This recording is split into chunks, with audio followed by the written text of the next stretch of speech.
Mesdames et messieurs, celui que vous voyez devant vous, c'est le représentant permanent de la Russie auprès de l'ONU. Oui, il s'appelle Monsieur Vassili Nebenzia. Il n'a pas fait cadeau à Emmanuel Macron. Il n'a pas fait cadeau à la France. Hein? Je dis, cette histoire entre la Russie et l'Occident, et surtout particulièrement entre la France et la Russie, je crois que les dirigeants français, ils ont très mal fait en prenant la Russie, en considérant la Russie comme une cible. C'est-à-dire en considérant ou en prenant la Russie comme une coépouse. Je peux dire ainsi. Parce que c'est très mal calculé. Je pense que la France devait plutôt essayer de composer avec la Russie que de tenir tête à la Russie. Oui, c'est mal connaître les Russes. Vladimir Poutine vous a dit qu'il va combattre les vestiges de la domination américaine à travers le monde. Et quand il dit cela, il parle de l'Occident en général. Parce qu'il sait que cette domination, oui, c'est vrai, ce sont les États-Unis qui sont à la tête, mais ils ont aussi des alliés. Les Américains ont aussi des alliés, notamment la France. Et quand on voit les déclarations du président français Emmanuel Macron en disant que la Russie est une puissance de déstabilisation des États africains ou une puissance de désordre mondial, la Russie n'a pas digéré cela. Mesdames et messieurs, alors lors d'une réunion à l'ONU sur les conflits armés à travers le monde et très particulièrement en Afrique, ce que l'organisation fait pour protéger les civils, la réunion portait sur ça. Les grandes lignes. Alors, M. Navalny, n'est-ce pas, le représentant légal, permanent de la Russie au sein de l'organisation, a encore rappelé le passé sombre de la France. Surtout, ce passé récent-là en Afrique. Mesdames et messieurs, avant que nous n'entrons dans les tréfondeurs, n'est-ce pas, de ce sujet, permettez-moi de vous dire encore une fois de plus, de partager la vidéo dans tous les groupes possibles, de vous abonner sur cette page, d'activer la cloche de notification pour ne plus rater mes vidéos. Surtout, de partager la vidéo dans tous les groupes, sur vos différentes pages et vos différents profils. Parce que l'information là, vous ne devez pas la garder pour vous seuls. Envoyez à vos amis. Chères dames, chers messieurs, chères demoiselles, incroyable. Écoutez bien ce que le diplomate dit. Il dit, je cite, « Les tentatives échouées de Paris pour contrer le terreau en Afrique ont mené à des conflits armés. » Nous entrons dans les profondeurs, mesdames et messieurs. Tel est l'avis exprimé par Vassili Nebenzia, représentant permanent de la Russie auprès de l'ONU lors d'une réunion du Conseil de sécurité. Ah oui. Revenant sur les points chauds en Afrique, il a mis en valeur une certaine incohérence du rapport annuel du secrétaire général sur la protection des civils en période du conflit armé. M. Vassili dit ceci. Alors, il dit, je cite, « Les conflits armés impliquant des terreaux », écoutez bien, cette phrase elle est très importante parce qu'il faut que vous compreniez le sens de la phrase. Oui, elle est très importante. Écoutez très bien, je vais vous expliquer tout à l'heure aussi. Il dit, je cite, « Les conflits armés impliquant des terreaux doivent être distingués des situations de lutte contre le terreau et les bandes criminelles. » Au début de la phrase, il dit « Les conflits armés impliquant les terreaux doivent être distingués, n'est-ce pas, des mouvements de lutte contre les terreaux. » Alors, on se pose la question là, parce qu'il faut savoir lire entre les lignes quand les diplomates parlent. C'est le haut niveau. Les conflits impliquant les terreaux. Qui implique les terreaux? Naturellement, ceux qui ont intérêt à ce que nos États ne soient pas en paix.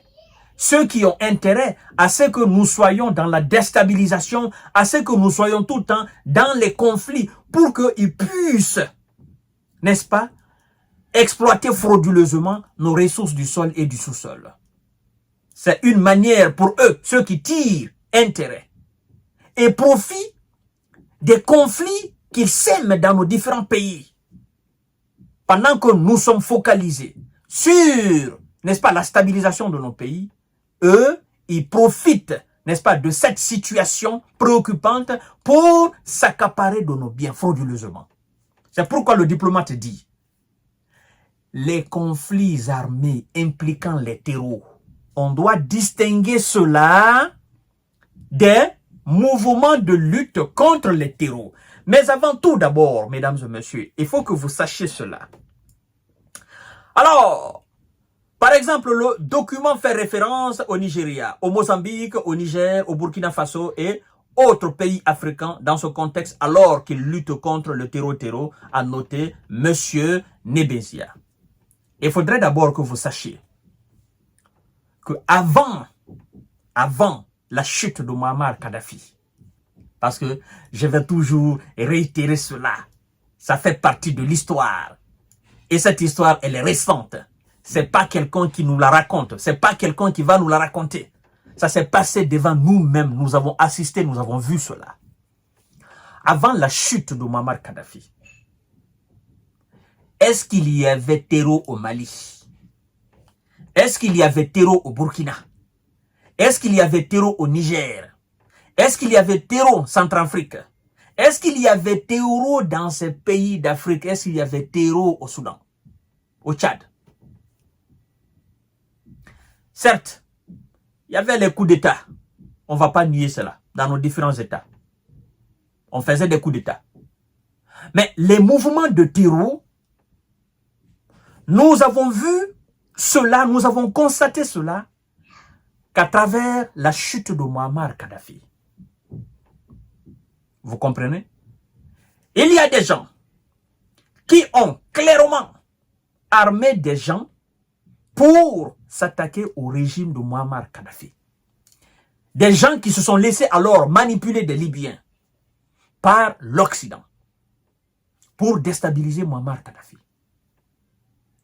Et quand Kadhafi est parti, les manipulateurs n'ont pas réussi à retirer les armes des mains de ceux qui étaient alors manipulés sur le terrain contre le régime de Kadhafi.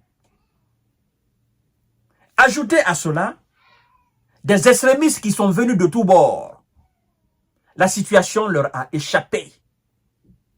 Alors, les déstabilisateurs sont descendus vers le Mali, vers le Niger, vers le Burkina, pour, soi-disant, contrer les hors-la-loi que eux-mêmes ils ont créés, pour les contrer, pour ne pas qu'ils s'attaquent au Mali, pour ne pas qu'ils s'attaquent au Burkina, pour ne pas qu'ils s'attaquent au Niger.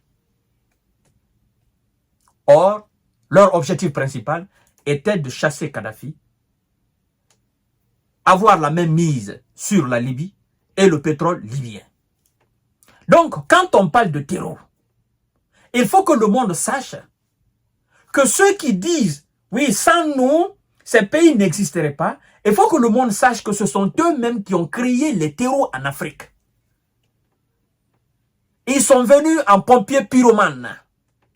Ils ont allumé le feu, maintenant ils viennent en pompiers. Ils pensent qu'on ne sait pas cela.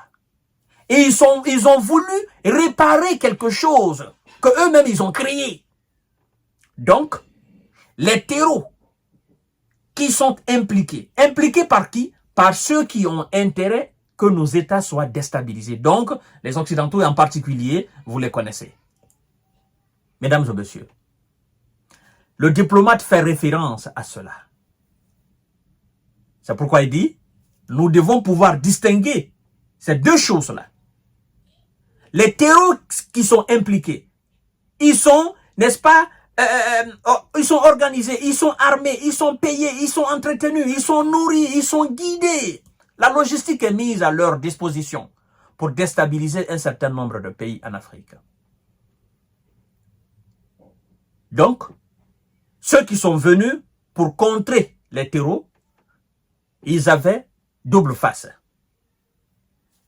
Ils composaient avec les terreaux qu'eux-mêmes ils ont créés. Et puis, ils étaient là à mentir les gouvernements, n'est-ce pas, des différents pays où ils étaient. La raison pour laquelle Assimi Goïta a pris ses responsabilités. Et donc, quand le diplomate dit que les nombreuses tentatives de la France à contrer les terreaux, ça a échoué, et ça s'est toujours soldé par des conflits armés. Les conflits armés, parce que eux-mêmes, ils ne le contrôlent plus. Et ils ont déstabilisé un pays qui était bien assis. Ils ont aidé des gens à déstabiliser ce pays. Il y a un certain nombre d'hommes qui ont reçu des armes, de l'argent de leur part. Et puis, qu'est-ce qui se passe? Il y a eu d'autres extrémistes qui se sont invités dans la danse. D'autres extrémistes qu'eux-mêmes, ils ne connaissaient pas. Eux-mêmes ne pouvaient pas contrôler. Eux-mêmes n'avaient pas la même mise sur ces gens-là. Et donc, ça fait quoi? Ça a donné une situation chaotique. Donc, ils ne peuvent pas aider nos États. Parce qu'ils ne sont pas venus pour aider nos États. La déstabilisation de nos États tire, n'est-ce pas, son origine dans leur action contre Muammar Kadhafi. Et donc, le diplomate russe auprès de l'ONU rappelle encore au secrétaire général de l'ONU que toutes vos marmailles en Afrique, nous les connaissons, nous les savons. Arrêtez de mentir aux peuples africains. La cause de tous ces problèmes de groupes armés, c'est ça. Pointez du doigt la cause, c'est ça. Et vous étiez là, vous avez participé, ça s'est passé devant vous, vous l'avez absous. Vous n'avez pas condamné, vous n'avez pas interdit, vous n'êtes pas levé contre les agresseurs de la Libye. Quand on parle de terreau en Afrique, surtout au Mali, au Niger, au Burkina, on ne peut pas dissocier ces groupes armés avec les puissances occidentales qui ont créé ces groupes armés pour un seul but. Pendant combien d'années ils étaient au Mali, ils étaient au Burkina, ils étaient au Niger, surtout la Navy, pour dire nous sommes là pour lutter contre les terreaux. Et pendant ce temps, eux-mêmes, ils composent avec les terreaux. Sinon, comment pouvez-vous comprendre que les États-Unis, avec tous leurs satellites dans le ciel, eux qui savent tout de l'arme nucléaire russe, des mouvements de Vladimir Poutine, comment pouvez-vous comprendre que, avec toute leur grande technologie, ils n'arrivent pas à finir avec les terreaux en Afrique? Parce que dans les conditions normales, ils doivent pouvoir les voir à partir du ciel. Mais non, c'était de la manipulation. Alors, mesdames et messieurs, le diplomate russe vient alors mettre le pied dans le plat de M. Emmanuel pour lui rappeler, oui, mon cher ami, écoutez, si l'Afrique vit cette situation-là, même si tu n'étais pas au pouvoir, mais tu as une partie là, tu as une responsabilité dedans. Ouais, et donc tu dois cesser et tu dois dire la vérité aux gens. Mesdames et messieurs, cette situation, nous allons en parler jusqu'à demain, quand nous aurons chaque fois l'occasion. C'était le diplomate russe. Partagez la vidéo dans tous les groupes possibles. Abonnez-vous sur cette page et activez la cloche de notification. Et depuis la coopération militaire, coopération de défense avec la Russie, la situation s'améliore du jour en jour au Mali, au Burkina et au Niger. Parce que dorénavant, nos gouvernements ont la chance d'acheter des armes qu'ils veulent, des missiles qu'ils veulent, des véhicules qu'ils veulent pour combattre les terreaux. Et nous avons vu la capture de Kidal. Nous avons vu au Burkina, nous sommes en train de constater au Niger, nos différentes armées ne cessent d'enregistrer des victoires contre ces terreaux, c'est hors la loi. À tout à l'heure pour notre série d'informations de décortiquage. Partagez la vidéo dans tous les groupes possibles. Abonnez-vous sur ma chaîne YouTube Kanté, J Visionnaire, le vrai. Merci beaucoup et bonne soirée.